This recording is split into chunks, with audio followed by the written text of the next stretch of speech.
Audio clip number 2، اس میں آپ سورہ فاتحہ کی آیت نمبر 4 سے آخری آیت تک کی یعنی 4 آیتوں کی تلاوت، ترجمہ اور تفسیر صراط الجنان سنیں گے۔ بسم اللہ الرحمن الرحیم۔ ترجمہ: اللہ کے نام سے شروع جو نہایت مہربان رحمت والا ہے۔ ایاک نعبد و ایاک نستعین۔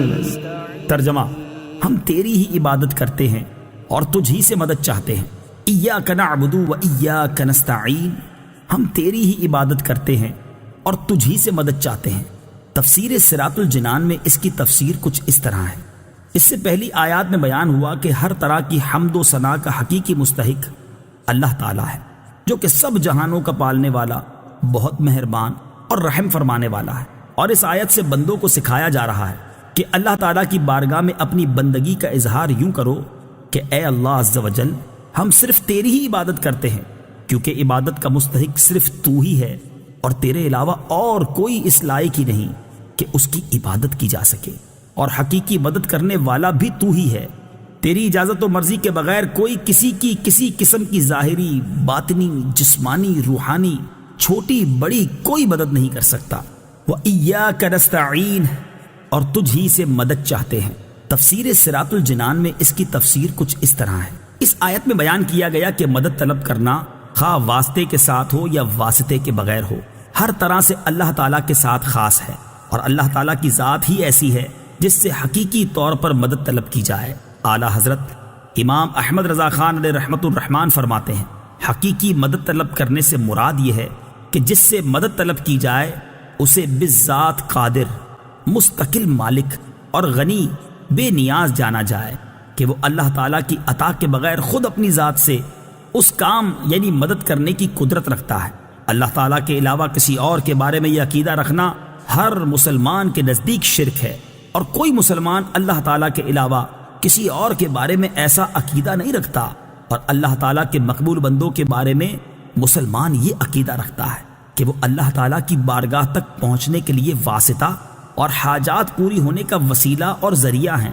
تو جس طرح حقیقی وجود کہ کسی کے پیدا کیے بغیر خود اپنی ذات سے موجود ہونا اللہ تعالیٰ کے ساتھ خاص ہے، اس کے باوجود کسی کو موجود کہنا اس وقت تک شرک نہیں جب تک وہی حقیقی وجود مراد نہ لیا جائے۔ یوں ہی حقیقی علم کہ کسی کی عطا کے بغیر خود اپنی ذات سے ہو، اور حقیقی تعلیم کہ کسی چیز کی محتاجی کے بغیر از خود کسی کو سکھانا اللہ تعالیٰ کے ساتھ خاص ہے، اس کے باوجود دوسرے کو عالم کہنا یا اس سے علم طلب کرنا اس وقت تک شرک نہیں ہو سکتا جب تک وہی اصلی معنی مقصود نہ ہو۔ تو اسی طرح کسی سے مدد طلب کرنے کا معاملہ ہے کہ اس کا حقیقی معنی اللہ تعالیٰ کے ساتھ خاص ہے، اور وسیلہ و واسطہ کے معنی میں اللہ تعالیٰ کے علاوہ کے لیے ثابت ہے اور حق ہے۔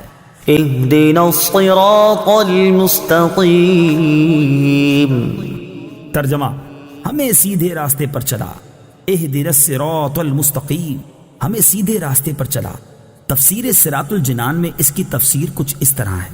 اللہ تعالیٰ کی ذات و صفات کی معرفت کے بعد اس کی عبادت اور حقیقی مددگار ہونے کا ذکر کیا گیا، اور اب یہاں سے ایک دعا سکھائی جا رہی ہے کہ بندہ یوں عرض کرے، اے اللہ عز و جل، تو نے اپنی توفیق سے ہمیں سیدھا راستہ دکھا دیا، اب ہماری اس راستے کی طرف ہدایت میں اضافہ فرما اور ہمیں اس پر ثابت قدم رکھ۔ صراط مستقیم کا معنی، صراط مستقیم سے مراد عقائد کا سیدھا راستہ ہے جس پر تمام انبیاء کرام علیہم الصلوۃ والسلام چلے، یا اس سے مراد اسلام کا سیدھا راستہ ہے جس پر صحابہ کرام رضی اللہ تعالی عنہم، بزرگان دین اور اولیاء اعظام رحمت اللہ تعالی علیہم چلے، جیسا کہ اگلی آیت میں موجود بھی ہے۔ اور یہ راستہ اہل سنت کا ہے کہ آج تک اولیاء کرام صرف اسی مسلک کے اہل سنت میں گزرے ہیں۔ صراط الذین انعمت علیہم غیر المغضوب علیہم ولا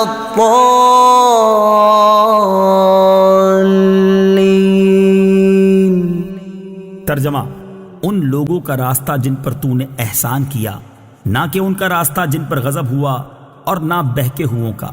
صراط الذین انعمت علیہم، ان لوگوں کا راستہ جن پر تو نے احسان کیا۔ تفسیر صراط الجنان میں اس کی تفسیر کچھ اس طرح ہے۔ یہ جملہ اس سے پہلی آیت کی تفسیر ہے کہ صراط مستقیم سے مراد ان لوگوں کا راستہ ہے جن پر اللہ تعالیٰ نے احسان و انعام فرمایا۔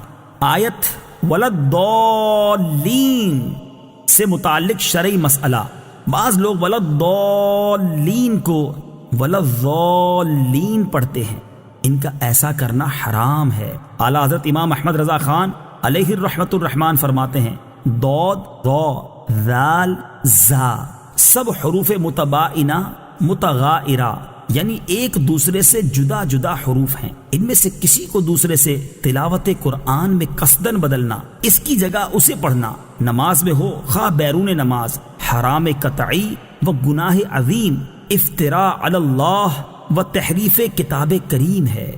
آمین اس کا ایک معنی ہے اے اللہ عز و جل تو قبول فرما، دوسرا معنی ہے اے اللہ عز و جل تو ایسا ہی فرما۔ آمین سے متعلق شرعی مسائل، نمبر 1 یہ قرآن مجید کا کلمہ نہیں ہے۔ نمبر 2 نماز کے اندر اور نماز سے باہر جب بھی سورہ فاتحہ ختم کی جائے تو اس کے بعد آمین کہنا سنت ہے۔ نمبر 3 احناف کے نزدیک نماز میں آمین بلند آواز سے نہیں بلکہ آہستہ کہی جائے گی۔